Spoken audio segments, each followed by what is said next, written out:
Tinulungan ng UNTV News and Rescue Team ang isang babaeng nasagasaan sa may Balintawak, Quezon City. Ito ang balita ni Bernard Dadis. Nirespondihan ng UNTV News and Rescue Team ang aksidente sa bahagi ng EDSA Balintawak pasado 12 ng hating gabi. Nadatna ng grupo ang isang babae na duguan ang ulo at iniinda ang sugat sa kanyang tuhod, siko at likod matapos siyang mabundol ng isang closed van.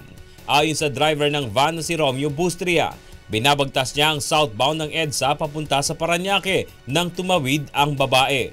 Hindi siya agad nakapagpreno kaya nahagip niya ang biktima. Agad naman siyang tumigil para alamin ang kalagayan nito.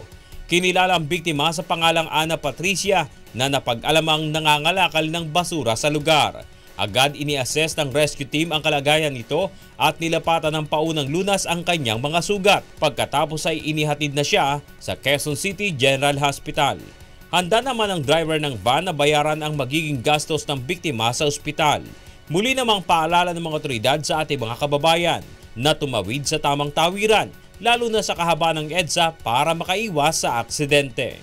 Bernard Dadis, UNTV News Worldwide.